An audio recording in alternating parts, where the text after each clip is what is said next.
वंदना ने अभी अभी रसोई का काम निपटाया ही था कि अचानक दरवाजे की घंटी बज पड़ी। रात के 9 बजे बज रहे थे। भला इस समय कौन आया होगा। वंदना दरवाजा खोलने जा ही रही थी कि इतने में सासू माँ जमुना जी अपने कमरे से निकलकर बाहर आए और आकर दरवाजा खोल दिया। सासू माँ की स्फूर्ति देखकर वंदना हैरान रह गई।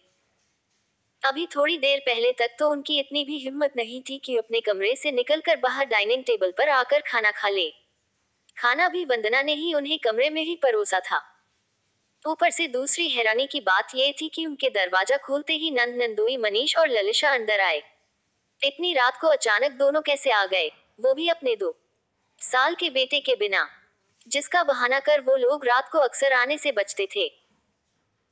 उन्हें देखकर वंदना मुस्कुरा कर कुछ पूछने को ही हुई कि वो लोग चुपचाप जमुना जी के पीछे पीछे उनके कमरे में चले गए।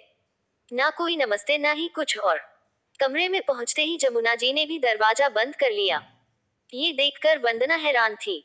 आखिर चल क्या रहा था घर में। वंदना सारे विचारों को झटक कर अपने कमरे में गई तो उसके पति तरुण ने उससे पूछा, कौन आया है। उद्धरण चिन्ह, मनीष जी और ललिशा आए हैं। इतनी रात को। पता नहीं, मम्मी जी के कमरे में है। दरवाजा अंदर से बंद है। आखिर चल क्या रहा है हमारे घर में। उद्धरण चिन्ह, रहने दो, तुम इग्नोर करो।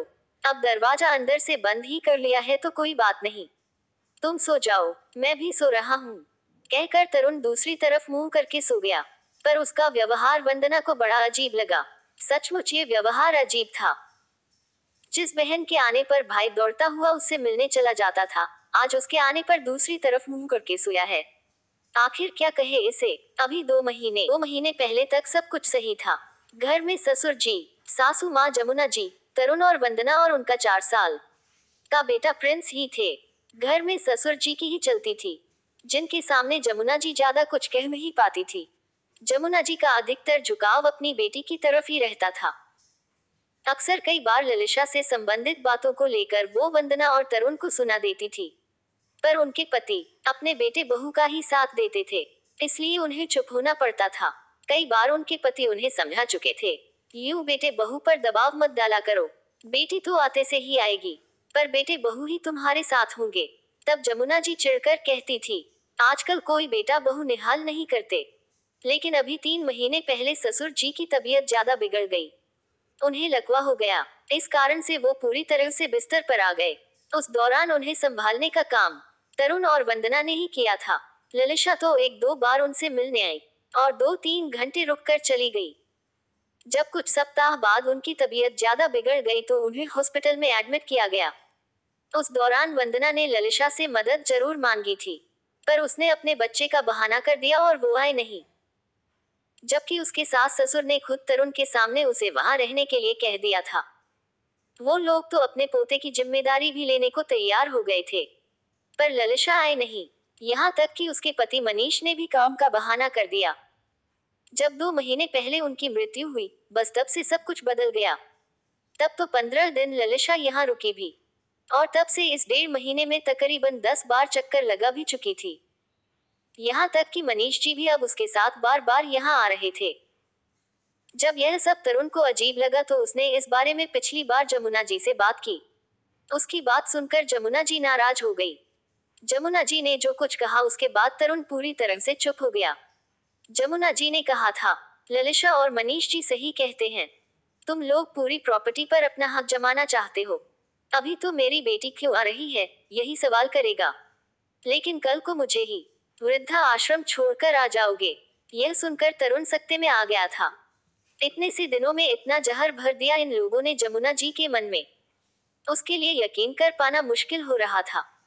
उसने उन्हें समझना भी चाहा, लेकिन वो तो समझने का नाम ही नहीं ले रही थी।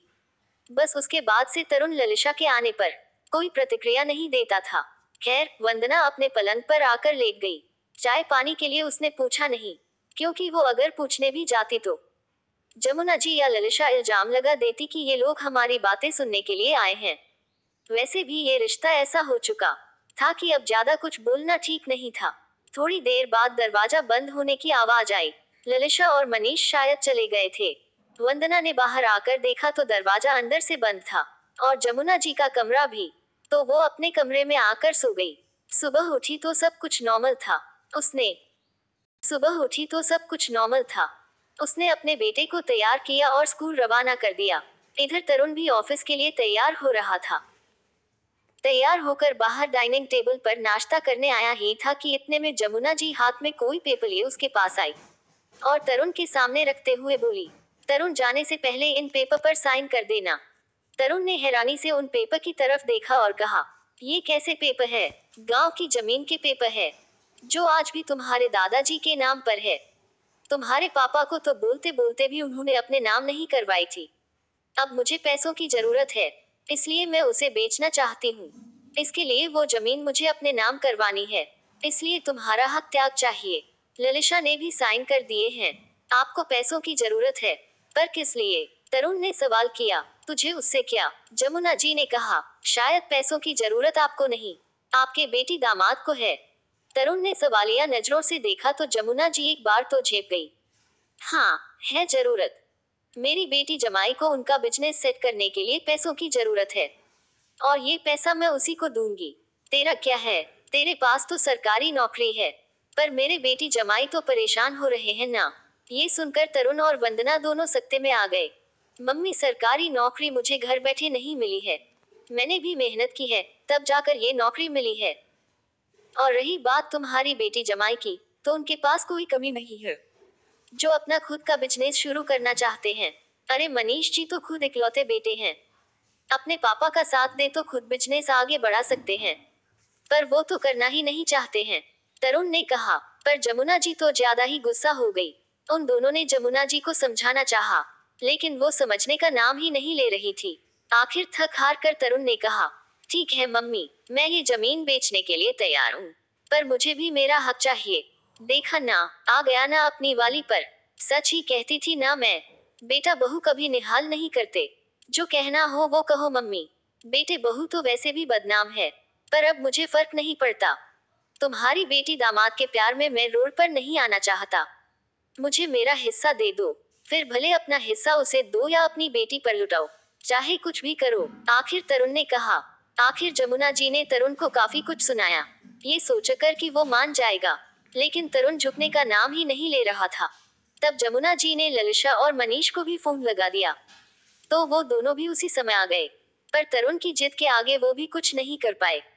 आखिर तब ललिशा बोली, भूल मत, ये मकान मम्मी का है, ये आज चाहे तो तुम लोगों को घर से निकाल सकती हैं। मकान तो इसी के नाम पर है। अचानक जमुना जी ने कहा, क्या आपने मकान भैया के नाम पर कर दिया? ऐसी बेवकूफी कैसे कर सकती हो आप? ललिशा ने कहा, अरे 2 कमरों का ही तो मकान था, इसे पूरा बनवाने के लिए लोन उठाना था।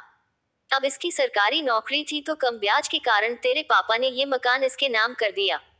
मतलब आपके पास कुछ भी नहीं है। सच में अक्ल नहीं है आप में।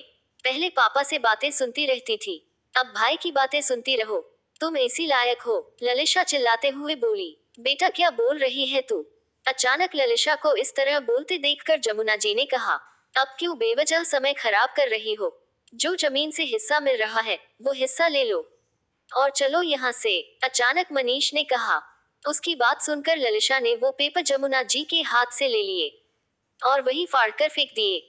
नहीं करना मुझे कोई हक त्याग, मुझे तो मेरा भी हिस्सा चाहिए, कहकर ललिशा पैर पटकती हुई वहां से मनीष के साथ रवाना हो गई।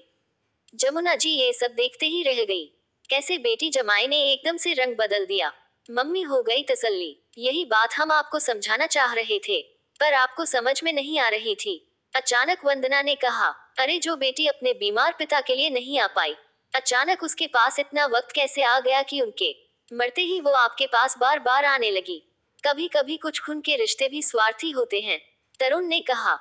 आखिर तरुण और वंदना की बात सुनकर जमुना जी अपना सा मुंह लेकर रह गई। कुछ समय बाद तरुण ने वो पुरानी जमीन बेचकर आए हुए पैसों में से उसके 3 हिस्से कर दिए। ललिशा को उसका हिस्सा दे दिया और एक हिस्सा जमुना जी के नाम कर दिया। लेकिन उसके बाद ये रिश्ता वही हमेशा हमेशा के लिए खत्म हो दिया। ना ही ललिशा इस रिश्ते को निभाना चाहती थी और ना ही अब जमुना जी इस रिश्ते को रखना चाहती थी।